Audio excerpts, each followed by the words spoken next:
Welcome to the Scooter Pitch Podcast. There are no winners, no prizes, but if you're lucky, you'll get robbed. This is the show where my YouTube members submit their creative works to get roasted. And if anyone in the audience wants to steal the idea or make some tasteful fan art, we'll feature it on the next episode. We encourage theft because your ideas are not special. If you're interested in having your original work roasted in the next episode, become a YouTube member and you'll get a spot. It's only $2. No promises it'll stay that low forever, and you'll find the submission form under the membership tab. Meanwhile, if you want to steal any of the submitted pitches, at me on Blue Sky or Substack, and I'll feature you on the next episode. Just so we're clear, you do not have to pay for us to show off your fan art at Thievery, but showing off your original ideas, you got to pay up for that. And we have recently sweetened the deal for members. You can now submit an unmade elevator pitch and anything you've made recently. That's right, your membership now gives you access to 2 submission forms. I am really excited about this new segment and showing off what our YouTube members have done with their elevator pitches. Now that we've passed the 3-episode test, the show's found its groove, I'm feeling great about the show format. How you feeling, Komugi, the animator of Genki and Sienna, voice actress for Sunday Redial? Thank you so much for that wonderful introduction. I feel great about this show, especially with this new opportunity we have for our members and the fact that we have lots of wonderful fan art to feature. So many kind people have drawn art for me and art for you, and I'm so excited to talk about them. Yes, we've had a lot of fan art. Very excited. How about you go first? Because you got a lot of fan art that is very cool. I'm really excited to share it. Yeah, absolutely. That sounds great. I'm going to talk about several people who have drawn fan art for Genki and Sienna, and for me as a person, Komugi, just kind of representing the connections that I have online, the different projects I'm making. As a start, we have the wonderful Z Cypher. Z Cypher on YouTube and on Blue Sky has created wonderful artwork of Genki and Sienna. Genki and Sienna is my new indie animated series, which is very inspired by anime and by the different kinds of cute mascot characters I see in anime. It's about a trans girl who starts working at a recording studio, which is entirely run by, surprise, surprise, secretly run by anthro-talking mascots. She meets Genki, a Tanuki mascot, and the two of them strike up a very close bond and friendship. We explore her life as a trans girl, discovering herself, and the main voice is Giga Donk on YouTube, and Trixie the Golden Witch also is appearing as a voice, and that is relevant because all of these people, such as Z Cypher and Trixie and Gigadonk, are all people I met through Trixie's wonderful Discord server called the Golden Butterflies. And on that note, the Golden Butterflies have now been doing a show together called Sunday Redial, where we, using a cute little mascot character designed by Z Cypher, kind of talk about each other's projects and support them. So the first episode of Sunday Redial is out, and if you want to learn more about Genki and Sienna and more about Z Cypher and more about all these talented artists, you can watch that show. And on the note of Sunday Redial and positively moving forward in this direction, and also a special shout out to Kino, who does not have a online social media presence as far as I am aware, but has given his permission for this to be used in the episode. So Kino has given their permission for this to be used in the episode, and it is a photo of Tirami as well that Kino also drew for me. So yeah, that's everyone I wanted to shout out. Thank you very much. Awesome. I love to see it. Yeah, Sunday Redial is a really cool show. It has a lot in common with Scooter Pitch Podcast. It's a lot of like just showing off people's projects. Do you think it's okay for me to say this? But Trixie did say that Scooter Pitch did have an influence on Sunday Redial. 100%. Which is really cool. Yeah. And that's really exciting that, that now we've reached the meta stage, that this podcast says like, hey, you come on this show, everything's going to get stolen. Now the podcast itself got stolen. and I say that with love because Sunday Redial is such a cool show. And it's like if you want Scooter Pitch Podcast, but you don't want none of my ego involved, you should go watch Sunday Redial. If you just want to learn about the cool indie projects that are going on right now. Yeah, Trixie has said before in live streams when she was editing Sunday Redial and also in live streams when she was talking about cool channels to go support, she said that Scooter Pitch and this atmosphere that we have with the two of us talking about cool creations by our friends has been a huge inspiration for her because it basically represents the exact kind of energy that she wants to see more of and bring into the world. Before she even created Sunday Redial, which she was just trying to promote channels on her general live stream, she said she wanted to do something like Scooter Pitch Podcast. So I definitely think that you're 100% right that Scooter Pitch Podcast was a inspiration to create Sunday Redial. And that's kind of what the whole of Sunday Redial is about, is like all of our talented friends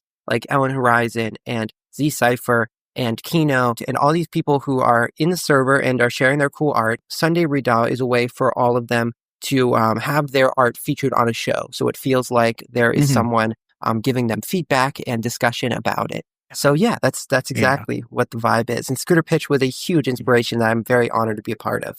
Yeah, it is very touching because I've made it very public and open how much Trixie has inspired me, and seeing that something I did could worm its way into her brain is very flattering, and it's just very touching to see that. For visual stimuli for this episode, I'm playing a speed draw for my upcoming manga one-shot. The Japanese version will be on Manga-lab on the 22nd. And unlike my last one-shot, I know this one will be online. I very publicly and spectacularly hyped up 5 rejections, and it failed twice. I want to get into that story before we get into everyone's pitches, if you don't mind. Definitely. Please feel free to. You said exactly what I was going to ask you. I was going to ask you, do you want to talk about fan art that you've technically done for me? And I was going to say you included Genki and Sienna in a manga that you're making. Yeah. And I'm guessing that's the one you're talking about. Yeah. I also wanted to mention that if you are a fan of the Golden Butterflies, us as creators, and what we make with Sunday Redial, there is also a wonderful Drawstream, a stream of drawing art together that we did, which was kind of like while we were preparing Sunday Redial together and like figuring out how to draw art, we just streamed together and streamed our screens while we all did art. And featured in that stream was Nisa and Ellen Horizon and Z-Cypher and Trixie and me. And we all were on stream together doing really cute art. Nisa Wild is another really cool artist we have on Golden Butterflies. So definitely go check out that draw stream if you want to see content from her. And she's looking to have a YouTube channel of her own soon. So we definitely will keep you posted on that. Right now, she does not have one. I'm so excited to see Nisa make more things. She is always just such a very kind, very positive force who's just very encouraging to everyone and just a very genuine person. Yeah. I believe she's going to do a podcast with Gigadonk, if I'm not mistaken. I'm really looking forward to that. Yeah.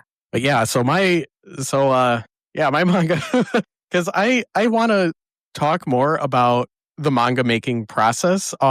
Because the way I've operated is, especially before YouTube, is I would just disappear and then drop a manga one shot and then sporadically upload some new fan art when I want to get some more attention on myself to potentially convert that into commissioners. And then I get sick of that and and I just disappear mysteriously, and then I reappear with a one shot. So I do want to I want to make more of an effort to talk about my manga and that process and and the ins and outs of that. I think I kind of overshot it because my last manga one shot, 5 rejections, it didn't make the cut for the French manga contest that I was very, very publicly hyping up last episode. So that's a little embarrassing. I like a reminder of oh right, this is why I don't talk about this, because it's just one rejection letter after another for me. And then so the French contest said no thanks. I didn't make the top 10. That's a little bit of a bummer, but it happens. So I posted it on Mangaplus creators and it got nuked off the platform. Very, very dramatic and sad because it made the top 10 for their rankings. And because the way Mangaplus works, if you're not deep in the trenches of OEL manga, they have a monthly contest where anyone can post, and in the top 10 most popular manga, then of those 10, I believe about 3 of them will be awarded by editors and then published in Jump Plus. And I've never done Manga Plus creators for 2 reasons. Even though I do love digging through the trenches of manga sites and finding increasingly obscure magazines to apply for. But Manga Plus creators never appealed to me because, one, it's okay, so even if I make the popularity ranking, that's not a guarantee of anything. So, that's kind of a bummer. And 2, they have some pretty puritanical rules about what you can and can't show on the platform. And even if I do have a safer work thing to submit to them, I just don't vibe with that and I don't want to support that. But you know what? I figured, this specific manga one-shot, 5 rejections. It's like, well, that was made for a Shueisha sponsored contest, and Mangaplus is owned by Shueisha. So, you know what? Why not? I'll put it on this platform. It's because this rare, this rare, beautiful occasion. I made a shonen manga, so why not? And it got removed. And I thought that my manga would be fine, despite their very strange rules that they have on their platform, such as, characters can't wear swimsuits. There's no hugging and no kissing, which is very bizarre because, if you look at the rules of what is allowed on Manga Plus creators, it's like, okay, well then you've just excluded everything in Shonen Jump. So I don't freaking get it. But I looked, and last month in the top rankings, and I don't mean to call this artist out or put them on blast or anything, because I like their work. There's a manga called Office Lady of the Forest, and that character is pretty much just wearing a string bikini. And I'm like, you know what? She is showing a lot of skin. If this is okay, then I think mine's going to be okay. But I guess not. And it's one of those things where I know what I did broke the rules. I just thought, since this other work was going over the line a little bit farther than I did, I was like, well, it should be fine. But it was not fine, and so that kind of sucks. I'm gonna send you this manga that I thought would be. I think the difference is that if you don't mind me getting a little crude, there are women that exist with this exact body type in Office Lady of the Forest. Look, you can find this person. Meanwhile, I have a mastery of men drawing women. I like to draw women that could not exist and exist solely as a male fantasy. So I think that's why mine got nuked. and this is totally okay. That's just my guess. It is fascinating to look at this manga, Office Lady of the Forest. I immediately look at it and it made me think of, and I mean this as a compliment, various tap-ass webcomic series. Like I was reminded of one that I read like nearly all of because it's trans culture and I love trans stuff. Which was called Magical Boy. The main like female like office lady one, the one who's like got the glasses on, she reminds me of the design of the like mom from Magical Boy. Because the mom in Magical Boy was also like I read that one. Yeah, that's really good. That's like one of the few tap-ass webcomics I read all of. Yeah, that was a very interesting premise. Yeah, you've read Media was a peak magical girl mascot character, which makes me very happy. That makes me good. Always happy to see good mascot rep and magical girl series. Yes. So that was there was a while on Manga Plus, when you looked at the rankings, it didn't have a number 9. So the ranking, so when you looked at the top 10 rankings, because mine had number 9, it would go spot number 8, spot number 10, and spot number 11. Like they specifically are like blasted me off the platform. Awesome. But this new one shot is right. Yeah, this new one shot, it's safe for work. It is it's the same one I was drawing on the last Scooter Pitch podcast, so I'm just putting the last few pages, the last few touches on it. And that's the one that I'm submitting to Manga-lab's high speed contest. So I don't like Manga Plus. It's like now I really don't like Manga Plus, I should say, after they did that. But but like I'm looking at this new shoujo one shot that I'm doing, totally safe for work. I don't think there's anything that would violate their rules.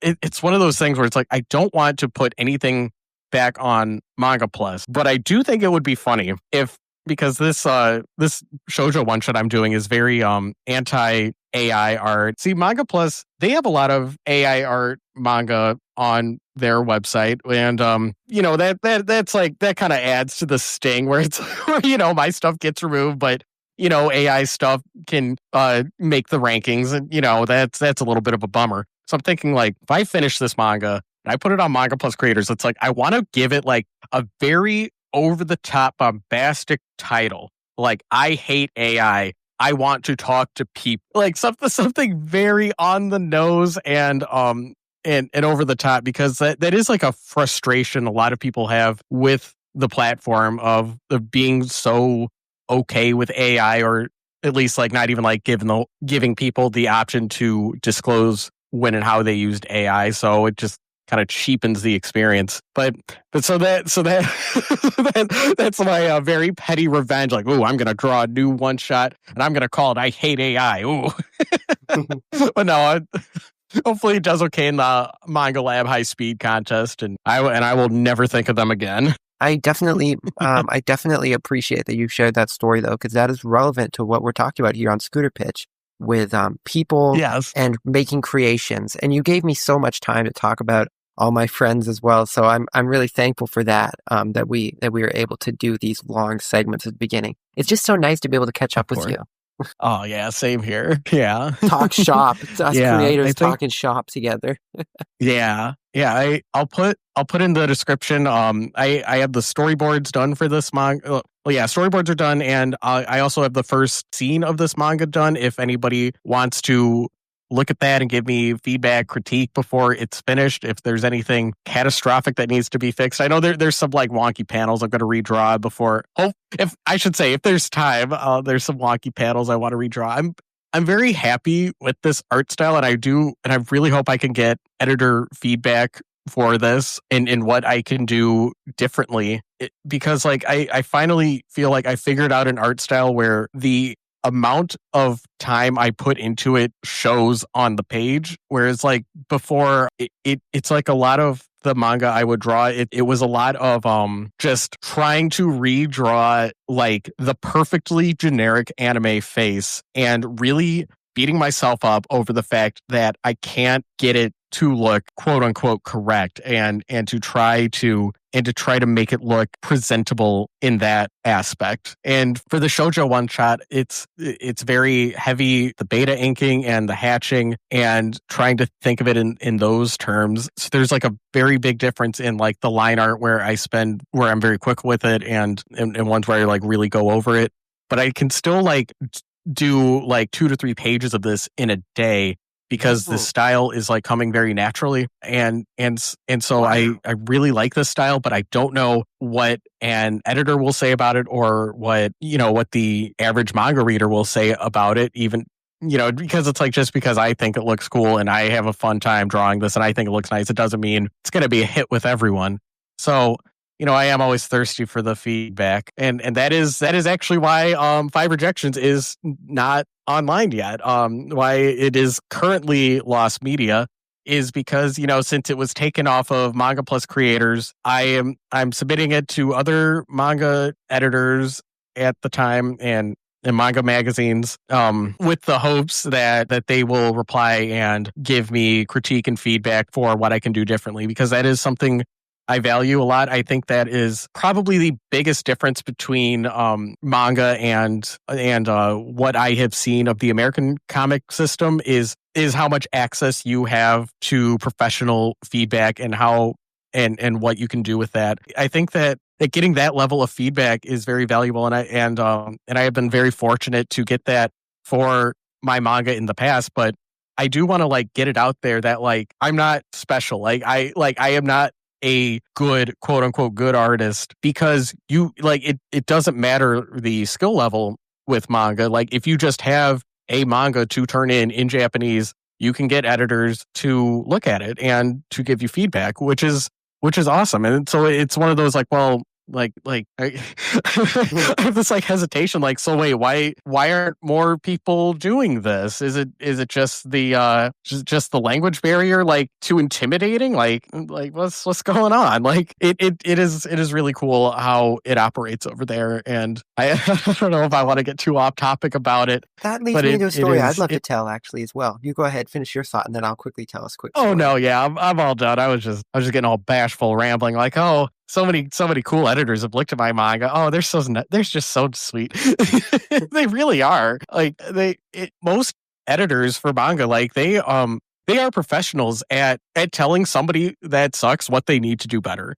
And I don't know, like, I don't know if there would be any interest in me like going over like all of the different editorial critique I've gotten for my manga, and like, and just reading through those, emails and comments and notes I've taken during editor meetings. I don't know if there would be any interest in me doing that, but like I've only like I've been very fortunate. Like, I don't know if it's just because I don't speak Japanese well enough to like know when somebody's like, really getting sick of me, or if just luck of the draw. But like, I've only encountered one person that not the happiest of camper, but it's like, I don't know. You could just be having a bad day. I'm not going to take that personally. It's like. But my point is, yeah, editors, they generally will have that enthusiasm for manga and will want to help creators and to try to help guide them, even if you're not at the level of being a pro.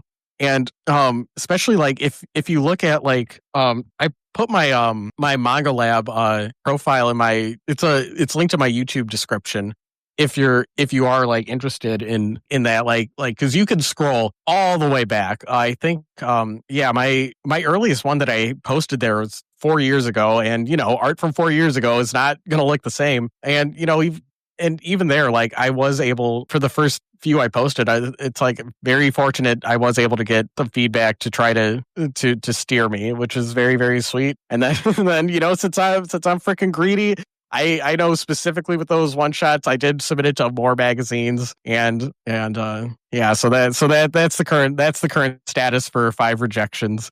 Is currently submitting it to other magazines and seeing what they have to say, and once they've said what they have to say, I will put it online, and hopefully everyone here in YouTube land can take a look at it and tell me what you think. And I'm very, very grateful that I can share it. That's so awesome. Yeah, I'm really proud of you for telling your story.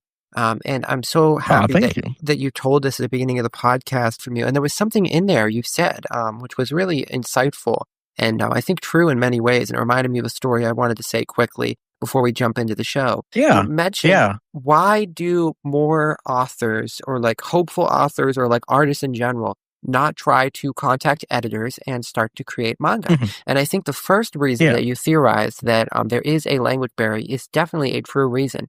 But I think an additional reason is that making manga or making sequential comics or making any kind of thing, making 4-koma of any kind is very difficult work and intimidating, even for artists like me. I am a proud artist who's making my own indie animation and has made animations on my channel, That One Lucario Fan, before. But it is very, very scary to think about making comics or sequential art on paper, because you have to think about the paneling. So not only with animation, I feel I can just like crank out a little silly animation if there's something I really want to see move in a 2D hand-drawn animation. Yeah, you are goated at silly animations. Let me praise you for that. Like as soon as you think of like a cute mascot thing, you are always just freaking on it. You yes. Thank you. Sorry to interrupt, but yes, keep going. No, that's fine. I really appreciate that. Yeah, when I think of like a cute mascot from an anime I really like, I really can just like crank out an animation of them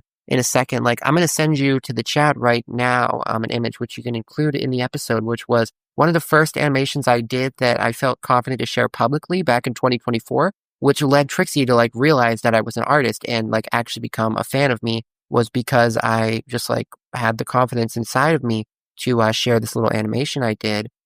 So yeah, I definitely like, I can do an animation and yes, it's so cute. I just love little mascot characters and their bonds to humans. This one here, it represents my love of mascot characters in anime. And this one is a mascot from the anime Moe-tan, which is just a very weird, otaku-oriented comedy anime of the 2000s, which I bonded with people in Trixie's server over because it's a bit of a nostalgic show. And I just love the mascot in it, so I just made a like animation that represents loving and appreciating this cute little mascot. I can find animations possible to be something I can do. I could just like crank out an animation because it's like I have the full screen to work with, so I can have like a character's arm fly off the top of the screen and then come back in the next frame. And like animation is hard. I would never say animation is easy, but for me, it's less scary than comics, because with comics it is very hard to find the confidence to just be able to know how to set up panels on a page. And like, I feel like I have to like plan out what's going to happen in each panel, and I have to figure out how to make it look nice. And on that note, speaking of inspiring people and giving them feedback, we have a lot of responses today to go over in our 2 different segments. Yeah. So go ahead, take the floor, Tapir. Yeah. Let's start with the What You Got. This is our new segment where our members can show off what they have made since we last recorded, and it can be anything creative. We just ask that it is something recent. And this is also so So we don't have anyone sneaking in a pre-existing work in the elevator pitches. Good idea As to I- catch up with cool Yeah. creators. I can already tell I recognize this first one here. Yeah. So our first and only responder, the only person who answered the call to make their ideas real, is Amy Warrel. And so we ask, as we do, we ask for your name / pen name, pronouns, and which fictional characters you most want to marry. And Amy Warrel responds, all caps, "Here comes Amy Warrel swinging. She's 25 and the oldest player on the league. A miracle." And the link that she wants to share is the deathless.net. And on Royal Road, that's where we have the Deathless and anything we should know. The Deathless being her light novel serialization. And she says, the synopsis in the website and hopefully the first chapter should tell you enough, but I see no warning to keep this to a single paragraph. Oh, you got me there. So let it be known that I answered a bunch of questions about the project here. And she links to a Blue Sky thread. As of this writing, May 15th, I have 45 chapters written. What the fuck? How do you do that? Reading 11 months worth of publication if I do one chapter a week, but I'll try to get an extra chapter in every other Tuesday. Dear Lord, this isn't even my longest story idea. As the YouTube micro-celebrity known as Trixie the Golden Witch has once said, and I quote, "Oh, she's a better writer than I am? That's probably true. That's actually almost certainly true based on what I'm reading now. This is not a joke. I have a timestamp for it, LMAO." Amy, I'm going to push back. Trixie is not a micro-celebrity. She is the future president of the United States. That's good. Yeah, she is. That is completely real. I'm glad that you came up with that little comeback, but that is also a legit serious thing. Trixie has it in her streams, and she puts it in the server as well. Within Trixie's server, we say that she is the future president. Absolutely. Yes. So, let's open up that Blue Sky thread where she answered a bunch of questions about her project. And I wonder if anyone familiar will show up. Yeah. I read the first chapter. Komugi, have you read any of the Deathless yet? Yes, I have. I am one of the questions in here. Would you like me to read my question? Oh yeah, that would be great. Yeah. I think they were kept anonymous, which is totally understandable. It was just the format she did it in. But I will specifically give myself a shout out for the cool question I asked. Right here. Oh my gosh, there's actually quite a few. There's been even more since the last time I checked. Question answers, I mean. Wow. Nice. Okay, here it is. So we have question from a mysterious person. I wonder who. Do you like having people talk about your work with or without you there? Live or secondhand interviews? So the idea of this mysterious person named Komugi. Komugi is trying to ask the question. Does Amy prefer when people do a podcast about her work where she's not present, such as what we are doing right now? Or does she prefer a situation where she can be a guest on the podcast as well to respond to things in time? Like if the person in the podcast was like, and I think Amy is intending to do this, then Amy could then butt in because she's there and be like, I'm butting in to say, yes, I am intending to do that. You're correct. Like that kind of thing. Just have the confirmation stuff from the creator themselves. And here is what Amy said in response to my question. I see them as very different. While I would love to see people's excitement firsthand in interviews, I understand this will probably only happen once there is a very good chunk of the story out there. I know for a fact I won't be there for most of it, though I definitely still want to see the reaction. So in other words, what she's essentially saying is that she's not going to be able to be there for most podcasts that are going to talk about her shows. Someone could be in a podcast, I watch a Precure podcast that's quite active, and they give shout outs to cool, small work that they're reading recently. And they could potentially be like, I'm a Precure podcast, we're talking about Precure, but by the way, shout out to Amy Warrel. Amy Warrel had no way of knowing that was going to happen. So she's very right and real to say that it's not potentially possible that she could be there for those situations, but she definitely still wants to see it. She says, I know for a fact I won't be there for most of it, but I definitely still want to see their reactions. And then it says, if I ever get popular enough to start getting podcasts dedicated to any of my stories, I definitely will be listening to them. But I also promise I won't insert myself in reviewer spaces unless people very specifically ask me to do it. She'd answer, both again. And that's a joke about how in another question, she also answered both to a true or false and if kind of question. Mm-hmm.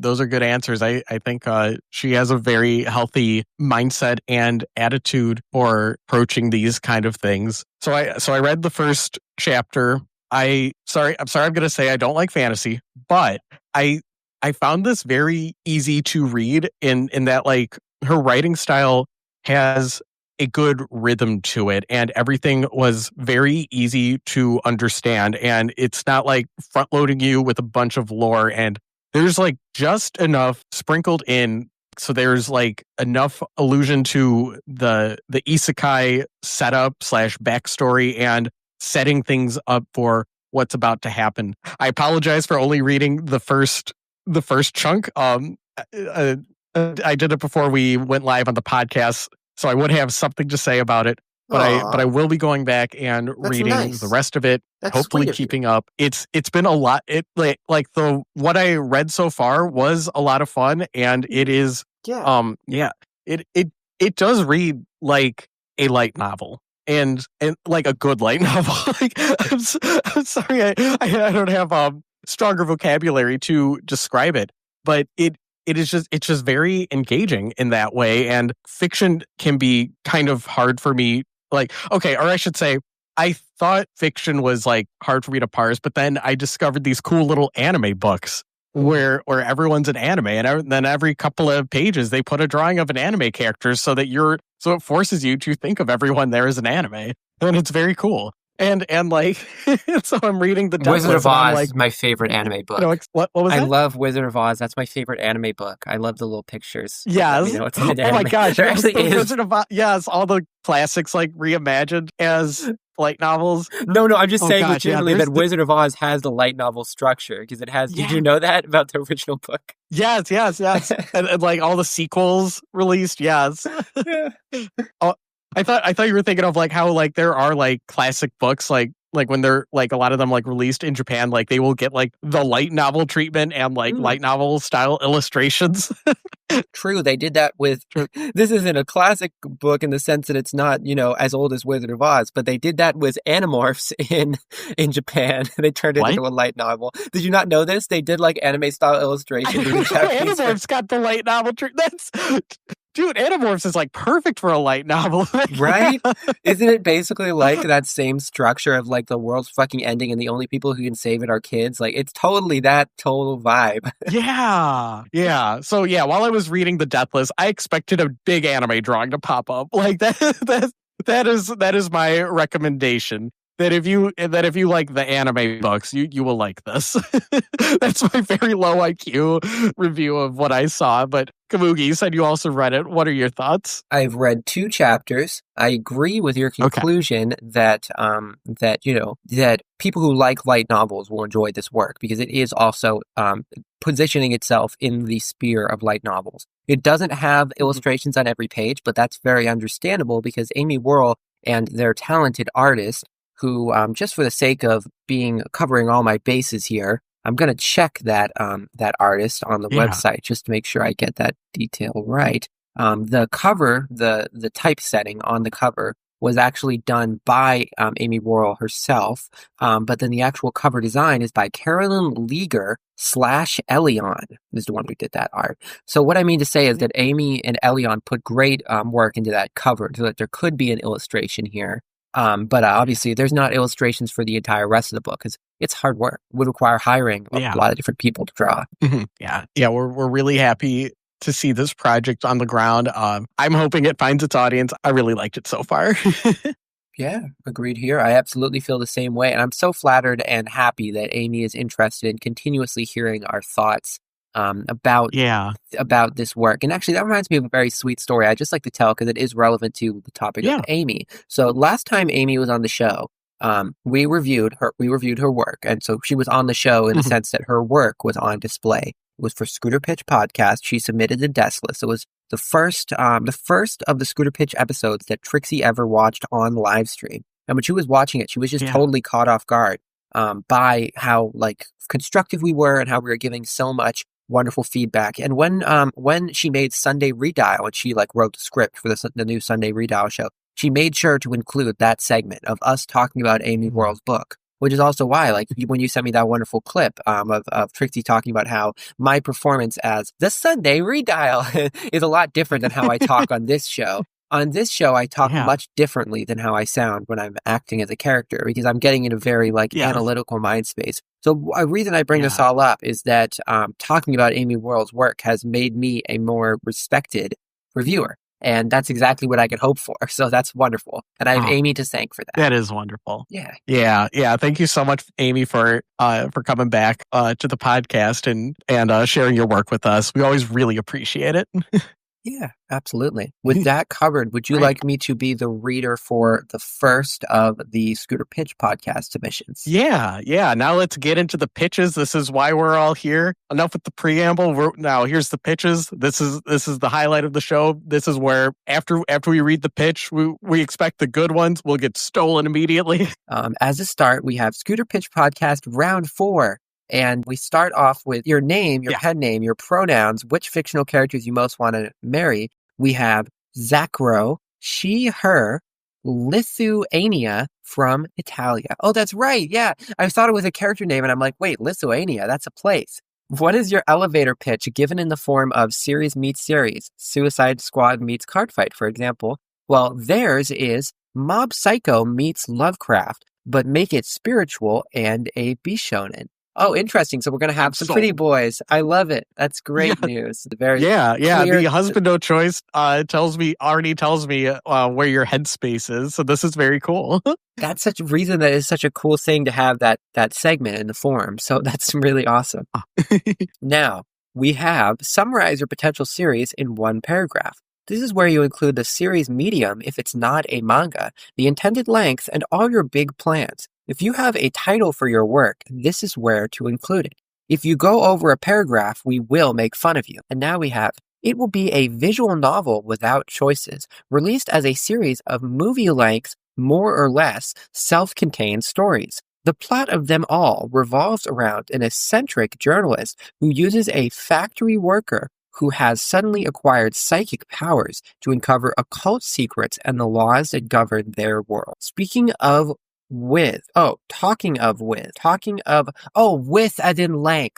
The action takes place in an alternate history that can be described as Belle Epoque turned up to 11, with supernatural elements closely related to the states between being dead and alive. The most relevant of these are the purgatories, surreal places created after someone's death, which operate on their belief system and replicate their former reality.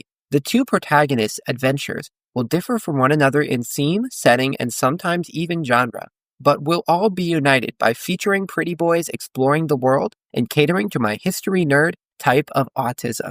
My ideas for these include, but are not limited to, the protagonist being kidnapped by Somalia-like pirates who have taken over an aircraft carrier, traveling to Antarctica and accessing a prehistoric time when it was a jungle in order to survive, and signing a military-type contract with a witch who is a former sidekick of Napoleon that has just awoke from a 100-year sleep and is now adjusting to the realities of the Industrial Revolution. And then we have a couple of spaces. And then I also want to make a humoristic mini-series about the former factory worker that will be called Buckwheat, Social Worker of the Undead.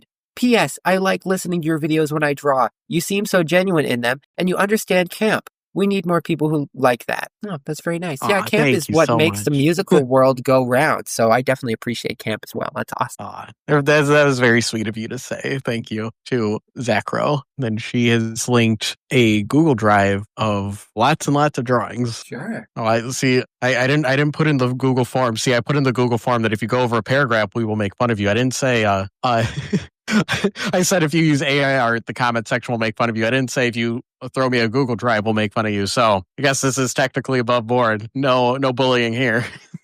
This looks fucking amazing. But she linked a lot of different images, and these look freaking sick. These look so cool. Wow. This makes sense for a visual novel. This makes perfect sense for a visual novel. Yeah. You've literally got all of the pose sprites done. Like for when one of them looks scared, when one of them looks eager, it's like a dynamic pose. You've got multiple poses for the main characters. What the hell? This is insanely good. You've got splash screens. You've got like the screens with the big illustration that takes up the entire screen, like the splash screen, or like what we call them, like I think a harmony or something like that, where it's like a painterly shot Yeah. of an important moment. Wow. And even like a cover. This could be like a box art right here. Yeah. Gosh, these are really cool. This is... Do they literally have bunny tails on their military uniforms? It's the last image. Oh no, I think that's just an image for fun. So they drew them with bunny ears. Oh my gosh, she literally drew them with bunny ears and bunny tails. So oh my cool. gosh. So cool.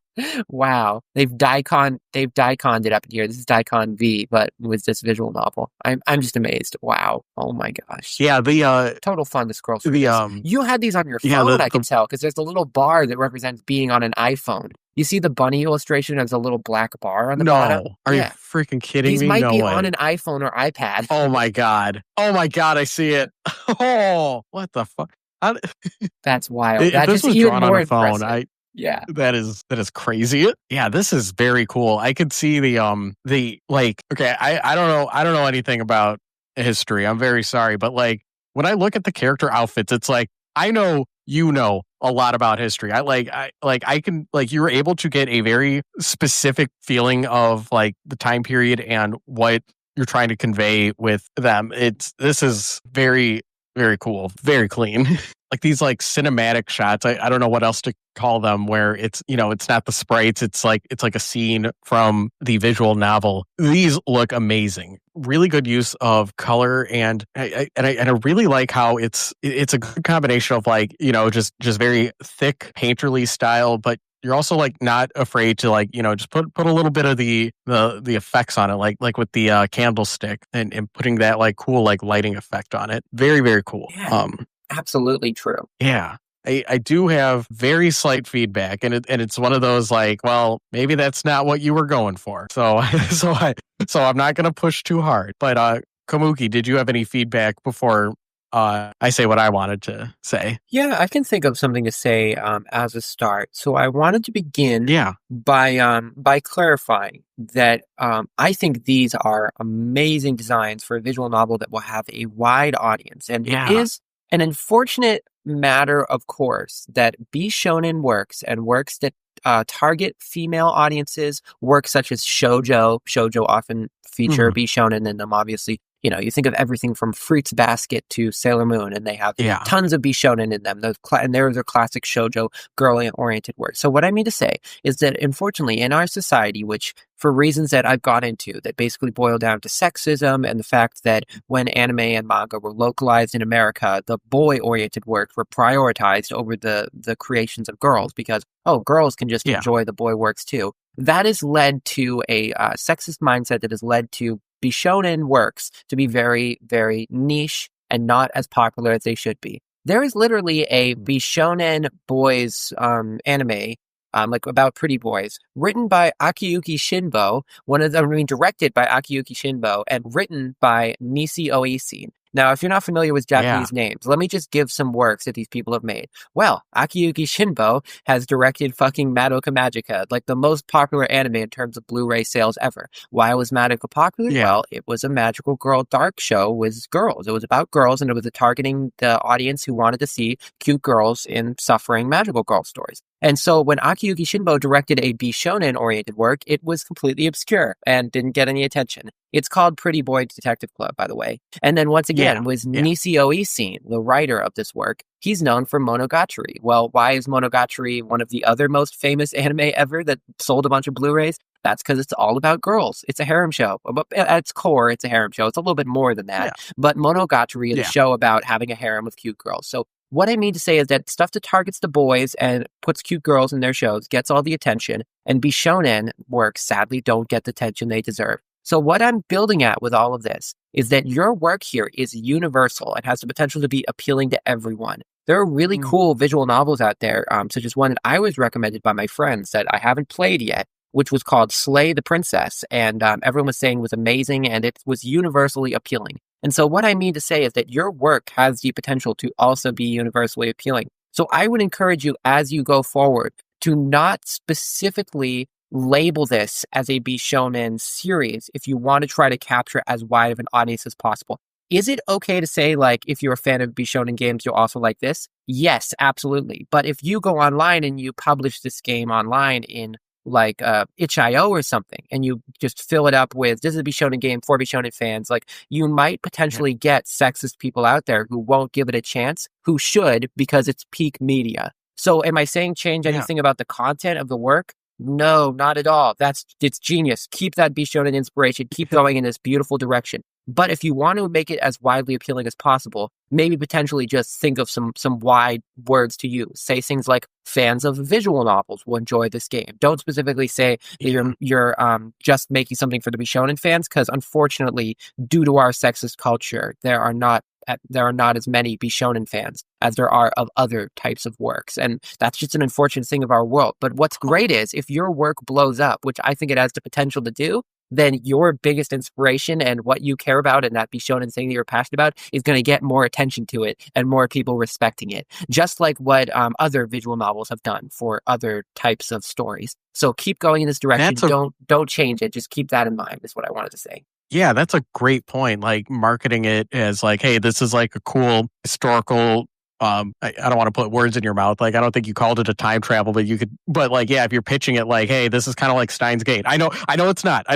But like, if you could like twist it, Steins Gate, another one that got famous for the cute lovecraft. Girl.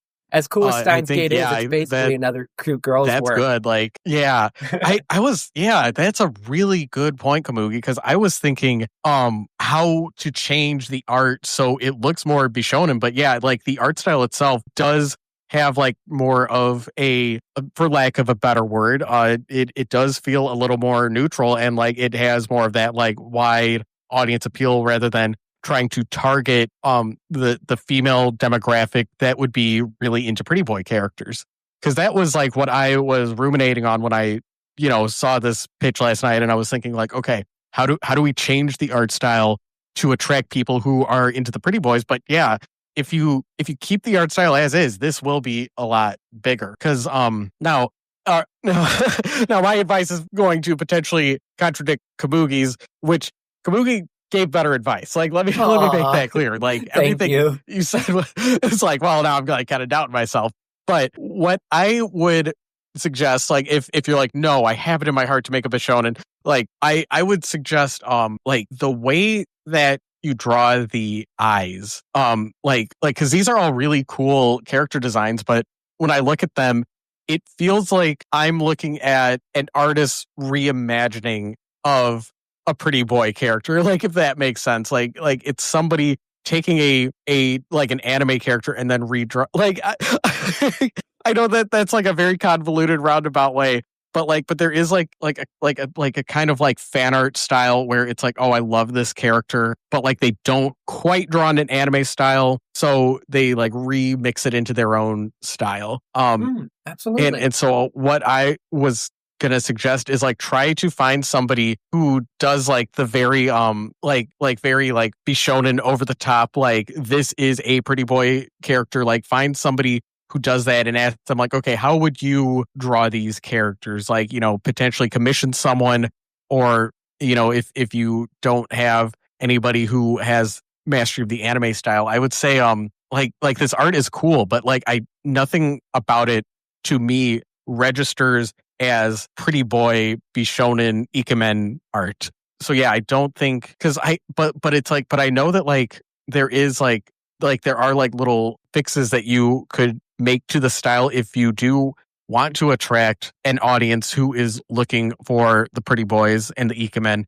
The big thing is to focus more on the facial anatomy, and in that like in trying to capture that feeling. I would say I think now the artist that came to mind is Honda Soichi. They are a Pixiv artist, and they have done illustrations for the Vocaloid artist Parsley Onuma, and I cannot put their work on screen because they have a giant "do not repost my art" disclaimer everywhere, and I want to respect that. But they've they used to draw a lot of like sad boys looking spacing out and this very like kind of like sad boy drawings, and but then like I guess they like got over whatever was bothering them, because their art like got a lot happier, and then I was like, well, this isn't really speaking to me anymore. So I'm not gonna follow this. It's one of those like, hey, I'm glad you got over it, but no, that's not for me anymore because I'm still going through it. So that's what I want to see.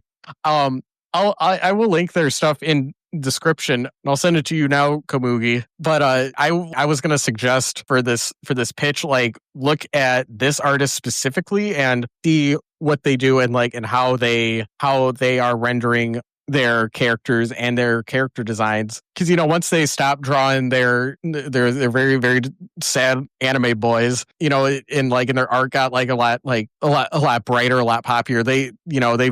They're dabbling more in more historical fashion with their characters, but I still see that seed of the anime stylings in there, if that is the direction that you want to go. But again, like Komugi, you just gave the solution. Like, hey, don't change your style, just change how you market it. That is I think that is the better way to go. Thank you so much for your praise. That really means a lot. I was able to check out the link. Of course, you sent, yeah. And the link is very fascinating to me. If there's one thing in particular that artwork reminds me a bit of, it was old like light novel art, such as in the light novel publication Faust. Back in the day, there was this magazine that had light novels in it, and it was called Faust, and it was where a bunch of people, like Nisio Isin of the Monogatari series, got his start. And it reminds me of Faust art very, very much. It's very pretty. Yeah. So cool link that you sent. Yeah, it is. It's very cool. Yeah. Well, even if I'm like a total hipster, their old stuff was better. It's it's still good. But yeah, I think that was about everything I had to say about this particular pitch. How about you, Komugi? I believe that was also everything I've had to say. Before we move on, we should promote their Instagram. I'm going to pull it up on my end right now. I have Instagram open. It won't be hard at all to pull up Xacro.Art on Instagram right now, just so I can talk about some works on here. Xacro. Yeah, let's take a look. Oh my gosh, that is a beautiful profile picture. Oh my gosh, the visual novel is in progress. It looks so good. Keep going with this. Definitely. Is sick. Yeah.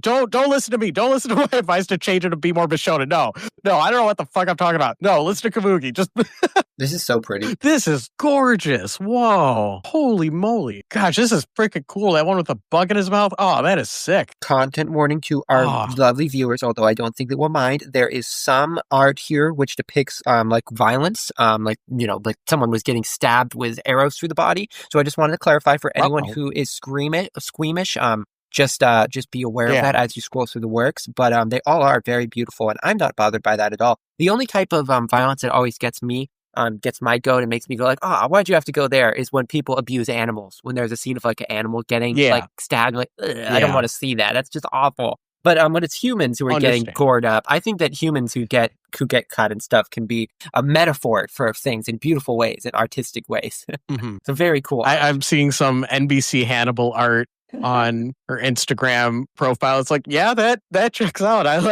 This. I mean that very nicely. That fandom has crazy talent. Yeah, absolutely true. This is so wonderful. Thank you for submitting your wonderful work to us. Yeah. And she is just this is awesome. Such a wonderful artist. Wow. Yeah. This is so cool. Thank you so much for sharing. I really hope you make this light novel real. Oh, God. Visual novel. Hopefully. Visual novel. Oh, yeah. Sorry. Visual novel. Okay. Yeah. Yeah, visual novel. Yeah, hopefully you come back in a future episode when it's done and we can check it out. I'm really, really hoping to see this. Yes, absolutely agree. That is so awesome to hear about. And I definitely am glad that you showed us your Instagram so we can see more examples of your work. I will be supporting you, and I would love to chat sometime. So I will probably leave a nice comment. If you see a comment from a Genki and Sienna titled page, that's your pal Komugi, the one who's been talking and has a very Genki personality. It's a show about Genki. Yes. So that's everything I had to say about that one. Thank you for participating. As it says at the very bottom, thank you for participating. Yeah, thank you so much. All right, let's move on to the next one. Yeah. So we have, your name, pen name, pronouns, which fictional characters you want to marry. Amy Warrel coming back. Thank you so much, Amy. Amy Warrel, she, her. And this time, I'd like to marry Hild from Vinland, please. So, very nice. Amy's building the harem, marrying a new character each time. I dig it.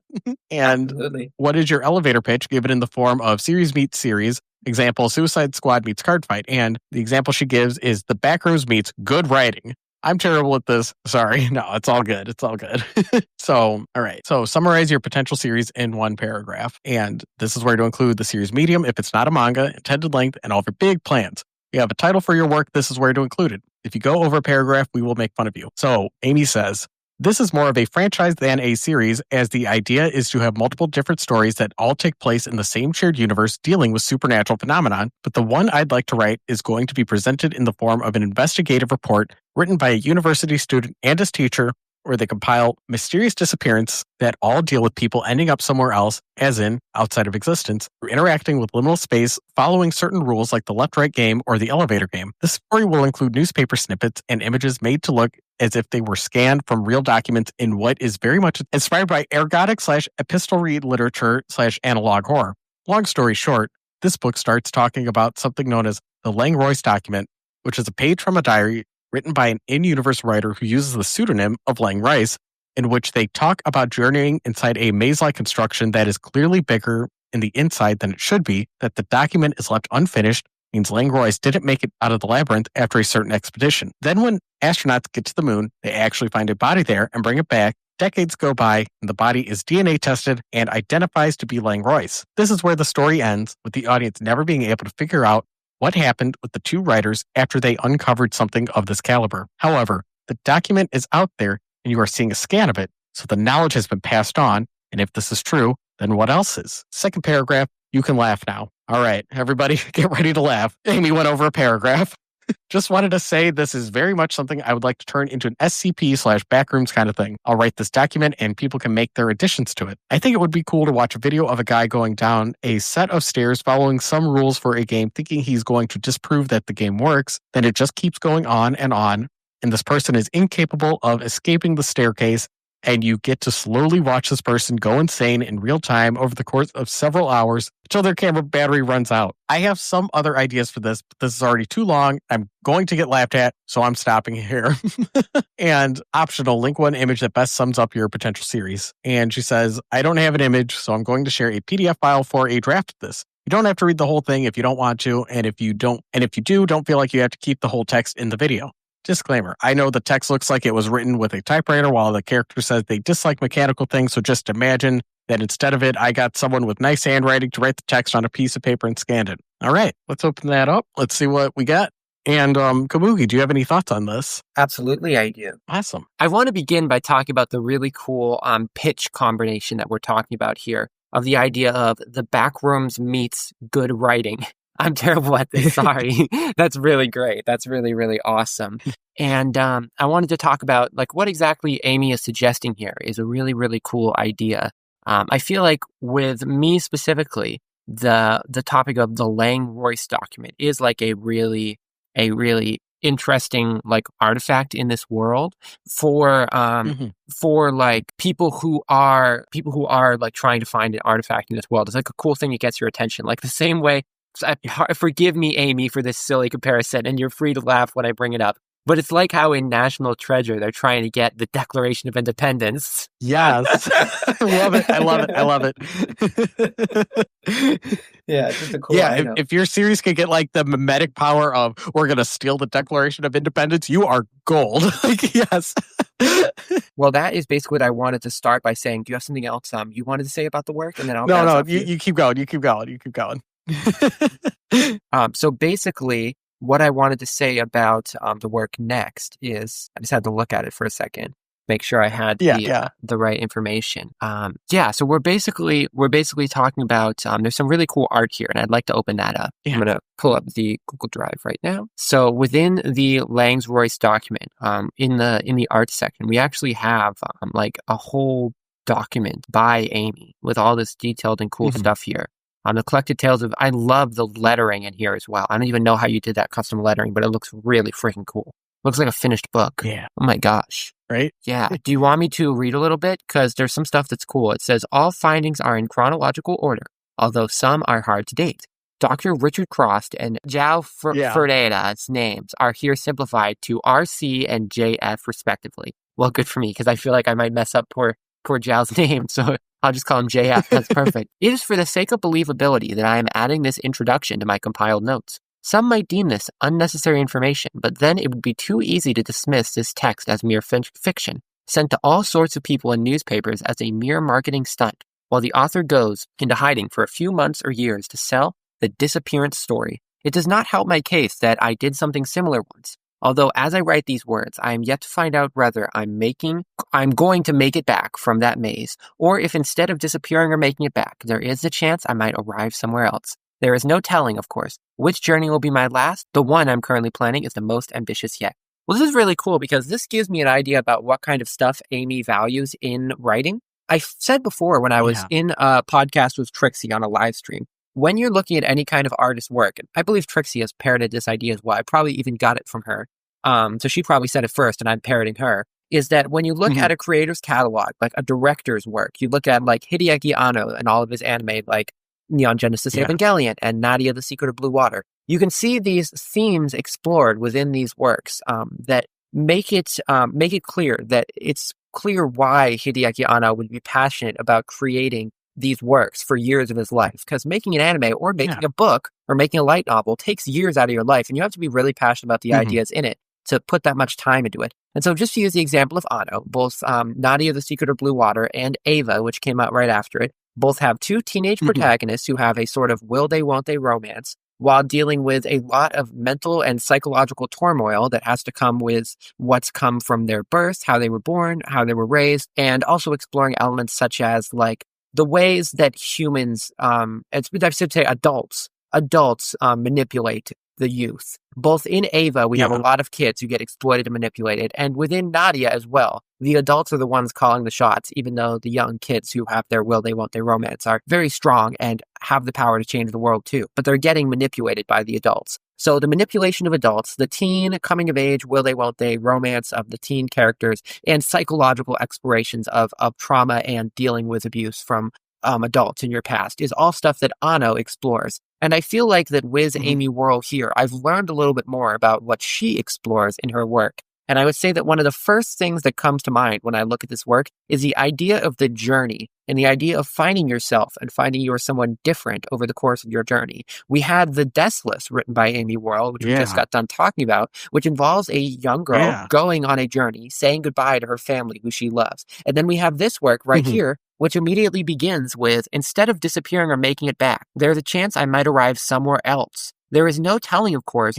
which journey will be my last. Again, that's just totally sounds like something that reminds me of what Deathless was starting off with. So I think Amy Warrel has this theme that they like to explore in their work. You're right. Wow. That is a very astute observation. This is spot on. Oh, wow. For me, I was kind of having some trouble following what this is about. Whereas like it is, like just reading the document, the Langroy's document that Amy submitted as part of the pitch. It's like it started making a like this like universe that she's imagining started making a little more sense. And it might just be because like things like the Backrooms and SCP project, like I don't engage with that type of media. So I'm so sorry I'm going to say this for another one of your projects, Amy, but it's like that's just not what I engage with. So I'm probably not the target audience for this. Where it's like me like trying to wrap my head around like this art form and way of storytelling that is completely distant from me. Like spoon feeding it to me is going to be like an extra step, I should say. And you shouldn't have to like think of that, if there are, if the target audience is SCP, like people who are into SCP and in these multimedia style of storytelling. I absolutely appreciate that you found what I shared valuable. Oh yeah. I appreciate you being able to parse it like that. And to be able to pick on Amy's her reoccurring narrative, what's the word I'm looking for? Her narrative themes. Yes, I'm really thankful for it as well. I'm just looking through the document as well, just to like see about how they structured this, how she structured this wonderful work, and we have stuff like possibly written between the 10th and 14th of February, 1962. So we have a historical fiction work, which always gets me excited. My absolute favorite anime of all time. And I've always said this, honestly, even as I discover other anime that are my comfort shows, this has always been my favorite in terms of the most like well-written, most well-directed anime I've ever seen, which is Brigadoon, Marin to Melon, which is a historical fiction taking place in Japan after World War II. And it doesn't make it exceedingly obvious that it takes place right after World War II. There's just a couple of lines in the beginning where the principal says, we have entered a new era of Japan and we're blah, blah, blah, blah, and there's American soldiers that are here now. So I guess it's a little obvious because there's an American soldier who is living in a shared like tenement house along with the main character, but they don't like shove it in your face. And literally when Trixie, the Golden Witch, watched Brigadoon with me on stream, she didn't even know it was a historical fiction until I like pointed it out. She's like, I said, Trixie, these are the elements that make it a historical fiction during World War II. And she's like, I didn't even know that. I watched it once when I was a teen and I didn't even get that. So what I mean to say is that Amy Warrel's really cool because she's doing a historical fiction, and I didn't even know that until I read a little bit further down. It's not like it opens up and says like, imagine if the Revolutionary War went different and George Washington was actually an alien. You know, it's not just shoving crazy like crazy historical fiction ideas in your face with no sense of normalcy and no sense of story first. No, the Lane Royce document made me legitimately interested in the story first before I learned of its nature as historical fiction, which makes me hyped because I like historical fiction. I hope that that made sense in my little ramble there. Oh, yeah. Because I'm thinking like if I can nitpick the summary, because Amy introduces it as this is more of a franchise than a series, as the idea is to have multiple different stories that all take place in the same shared universe dealing with supernatural phenomena. The one I'd like to write is going to be presented in the form of an investigative report written by a university student and his teacher, and it goes on. You know, much like the Deathless, it's very, very bold, very high concept, a lot of things going on. I'm trying to think like what's like an easier way to pitch this, because saying like, well, I have this idea for a franchise. I think that is kind of daunting to think of it in those terms. Whereas I think because in the second paragraph she says, just wanted to say this is very much something I would like to turn into an SCP Backrooms kind of thing. I think that's more of how this should be introduced, and like in all fairness, that is the elevator pitch that she wrote was the Backrooms meets good writing. I don't know. Do you have any thoughts for how Amy could better pitch this? Well, that's a complicated one because I'm not super understanding yet of how this will be released. So I want to begin by clarifying to Amy that I'm going to go forward with the assumption that they're going to release this and market this in a similar way to what they're doing with the Deathless. So, of course, I want to repeat just a quick summary of all the previous things I recommended for the Deathless that you've been doing a wonderful job at doing, establishing an individual, personal, not even personal, a standalone social media account for the work itself. So that people who engage with a social media page that's called the Deathless now have a standalone social media page that's called the Deathless, that if they really like this page, they're now going to only get updates for the Deathless. That's genius. And of course, the other thing I summarized that I would recommend for this work as well is that keeping in mind that just because you're doing a standalone page for the work itself, a social media page on Blue Sky that's based around the title of the work, that doesn't mean that you're not allowed to promote it on your personal social media as well. Because yes, you absolutely are allowed to promote it on your social media as well. You can even have in the description of this new story, the Lang Royce document, you can have in the description of the Lang Royce document, on its Blue Sky description, you can say, this is run by Amy Warrel, and then link your personal Blue Sky. That kind of synchronicity, when you have a cool page and then it says run by a personal page, more people go to that personal page. I know because I do it. There's a really cool page on Blue Sky and on the site that we pretend does not exist, which is called... it is known by the name of Furry Critter of the Day. And it is a great page which posts at least one furry character per day from like anime and manga and video games. And I want to clarify, Furry Critter of the Day has every intent of trying to get off the site that shall not be named. The only reason they have a page still on there, and they're very open about when they say this, is that like they're trying to let people know that their Blue Sky also exists so that they'll follow them on there as well. So go follow Furry Critter of the Day on Blue Sky, everyone. But anyway, I mean to say that Furry Critter of the Day advertises that they are run by a Cabot. They have a Cabot, Tomo the Cabot. And I follow Tomo the Cabot as well, just because I adore the furry page so much. So when you have a cool page based on one standalone thing and you link in the description run by this one person and link the personal page. Oh, that synchronicity is great because it's like people on there are following one page. Like, I'm going to follow this other page too that's linked in here. It's like as well when you have a profile pic drawn by a cool artist and you link that artist page, tons of people go to that artist page because they discovered it through the profile pic. So keep going with those things I recommended. And additionally, keep in mind the idea that being open to all kinds of positive comments. If people comment and are like, I think you should make this kind of, Tapir, go ahead. You're disconnecting. Now, okay. The big meme for this series is the Langroyce document. And we're going to repeat that as if it's the Declaration of Independence that Nicolas Cage is going to steal. Here's my advice for marketing this.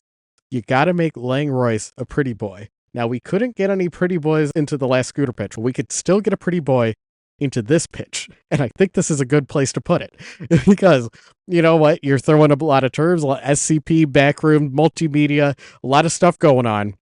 But if you give me a pretty boy character, I will want to follow this series. I don't care how convoluted it gets. I will follow it. So that's my big advice is get a husbando character and make people fall in love with him. Make Langroyce a hottie. We're ready for the next one. We are talking about pitch number 3. Your pen name, your name, your pronouns, which fictional character you most want to marry. Well, we have Ellen Hourai, she, her, and their fictional character they most want to marry is Sui Ginto from Rose and Maiden. My queen, heart. Yes, absolutely. And then we have, what is your elevator pitch given in the form of series meets series? We have the Greed Island arc from Hunter x Hunter meets Dungeons and Dragons. And then we have Shonen-esque Death Game meets TTRPG, Tabletop RPG, inspired Magic Power System. Interesting, cool pitch. Summarize your potential series in one paragraph. This is where you include the series medium, if it's not a manga, intended length, and all your big plans. If you have a title for your work, this is where to include it. If you go over a paragraph, we will make fun of you. Death Delusion, all one word. Death Delusion is a webcomic manga planned to be a medium to long running story, exact length as of yet undecided. It follows Emilie, an embittered, down on her luck femcel who has recently lost her job and has no hope for the future. One day, she finds out about a mysterious game shop that advertises a brand new, life-changing game. There, she meets an enigmatic figure known as the Game Master, who enlists people into the deadly game of Death Delusion, DD for short. Participants are granted a special ability based on various common tabletop RPG spells of their choosing, as well as a fatal kryptonite-like weakness they must avoid at all costs. For example, a person who hates cats would become vulnerable when touching a cat. Seeing a chance to finally turn her life around, Emilie becomes embroiled in a tug-of-war conflict between factions that seek to dominate the game for their own purposes. Only through her power can she change her fate. Optional. Link one image that best sums up your potential series. Your art is best. If you can't draw, feel free to use bad MS Paint edits, AI art, schizo mood board memes, whatever will communicate the vibe of your series. And then we have Ellen Horizon's very early mock-up didn't have time to do proper concept art yet. And I'm going to give the floor to Tapirclip now while I pull up the Blue Sky page with that image. I really love the girl's design. I love her. I love the bright green and black outfit.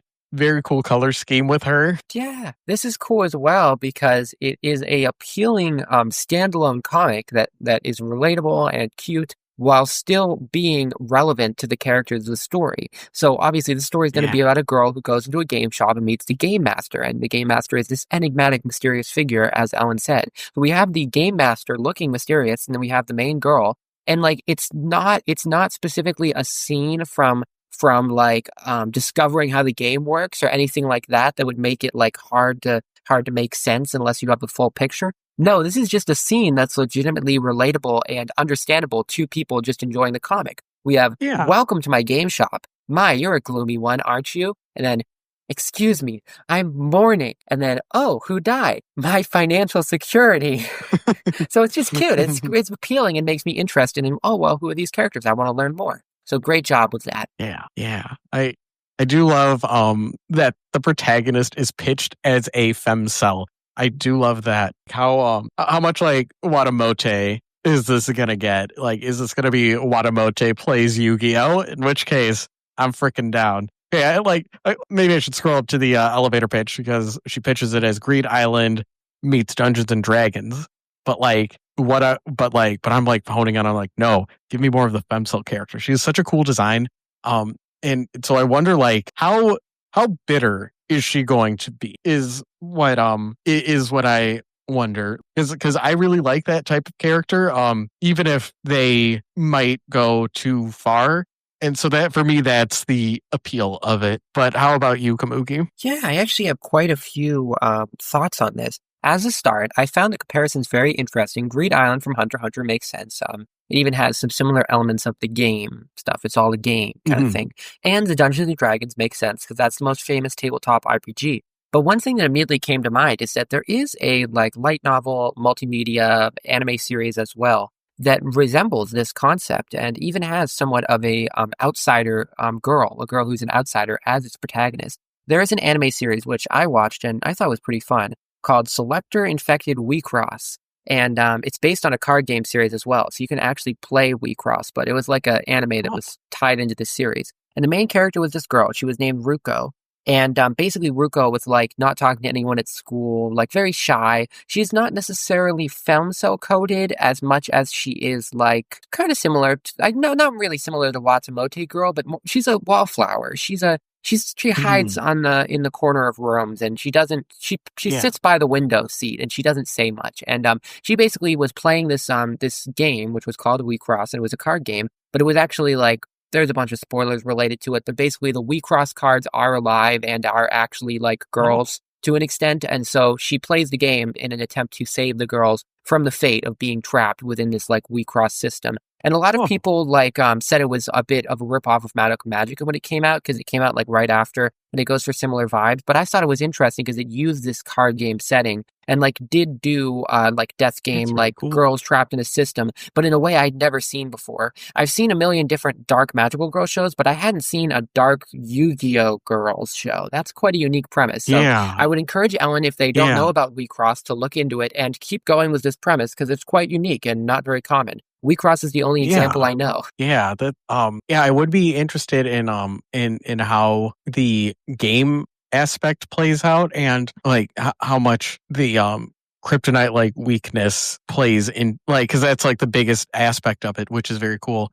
How much will her femcelery factor into the weaknesses? I would be very interested to learn about that and how those intersect. Yeah, I would basically say that I feel exactly the same way as you. That's a very good point about how they would intersect and something I'd like to see from the series. The characters in general sound very, very appealing. And I definitely think that that Ellen Hourai has a great background to understand how to write this kind of story, because one of her favorite works is also Rose and Maiden, which is about fighting with dolls. And it's like humans who make partnerships with dolls and like fighting doll kind of thing. And that reminds me a bunch of Wecross. Like if there's anything that I'd say that Wecross is also similar to, I would compare it to Rose and Maiden. So I think that with Ellen's background and the type of story she's read, she understands how to write this kind of story. And I think that is a valuable thing that a lot of people don't consider when they go into creating different kinds of stories, which is that reading other examples of similar stories within like what you're trying to do is very valuable, because it helps you to better understand what kind of plot beats are satisfying within that story. Like, for example, if you're making an anime about cooking or an anime about card games, it would be helpful to be passionate about cooking or about card games, because that helps you understand what makes those things passionate to others and write a good story about them. And I think another thing that's really great about learning more about other works that are similar to your own and like knowing about them and being knowledgeable about them is essentially you know how to market it as well. Like when I was marketing my works, my original indie cartoons, and myself as a creator who makes content about magical girl shows, it helped that I watched a bunch of magical girl shows and like became friends with Precure fan people and like the Precure fandom and different content creators, because then I could understand what they appreciate in these stories. So then when I started making my original pitches, I knew how to sell it to them on a way that would sell them. I've even said before to Trixie on like live stream, and she said this was a really clever thing that I came up with, which is that the best way to softly test your ideas in a safe way is to originally make them as fan art of an existing franchise. If you want to come up with a really cool magical girl character who like has this certain kind of mascot, try making that as a Precure fan character first and then spin it off into something original. And now you've got all those Precure fans interested. So yeah, I just wanted to go into depth about that. And thank you. I'm glad you do.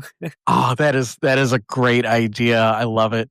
Cause I'm thinking like, I'm curious, like, how would I play the game that you're presenting in universe, or how would I plug my original characters into your universe? And I think if you might not like want to reveal it here on this public podcast for everyone to steal just yet, whereas like, just the general vague premise, it's like, well, you could run with that in a lot of directions. I would say like, this is very standard advice for manga making. I think that the concept that you've presented would work really well as a one-shot, and you've said that it's planned to be a medium to long-running story. I think definitely try this same idea as a one-shot first to try to like just as like a pilot episode to see how it feels and people's reception to it. I do like your idea of different fan art, and I do apologize, Ellen. I don't know how much you play tabletop RPGs or card games, and I apologize because I feel like everyone in the Golden Butterflies has to know everything about everyone. I'm very sorry I don't know that. It's okay, Tapir. You do so much wonderful stuff already. That reminds me of earlier when you said, "I'm so sorry, I only read one chapter." It's like, that's still super sweet and very supportive to show that you are genuinely interested in the pitch. So I think you're fine. You're doing fine, Tapirclip. Don't beat yourself up. Okay. I've also like, I don't know if I'm just saying like, oh, do a one shot because that's just like what I'm used to doing. Yeah, because doing that other podcast about Saturday Wars, like it's interesting. Like that did like get me thinking about this other art form and what makes a card game work or not work and all that. So I'm thinking like, how do I transfer that into a manga? Like how do I take what I learned and make like an interesting manga out of that? And so I've been like revisiting like other card game mangas and playing card games that that I enjoy a little bit more for less nitpicky reasons. I'll say very politely, that I've been playing lately in investigating that. I think the protagonist here is what makes this automatically feel just very different from your Yu-Gi-Oh or card fight kind of style story that you typically see in this genre, which is why I'm so excited about it. Absolutely. Yeah, I totally feel the same way. That's a great, wonderful thing to say about why you're so excited for it. I feel like basically everything you said is quite succinct, and I don't have anything to like augment onto it. You really talked about the appeal of Death's Delusion and motivating Ellen to move forward with this idea with some great advice. I basically feel good about what we said about Death's Delusion. Before we move on, we have looked at the Blue Sky cage. I think the only thing that would be worth mentioning would be Ellen Hourai has a Blue Sky page specifically for her currently running webcomic, which is known as Harpy Story. So bluesky.app profile/harpystory.bluesky.social. Check out Harpy Story, all one word, if you want to see an already running comic by her. Yeah, Harpy Story. We're big fans. We love it so much. Yeah, absolutely. Well, perfect. I think we did every single step on this one for Scooter Pitch.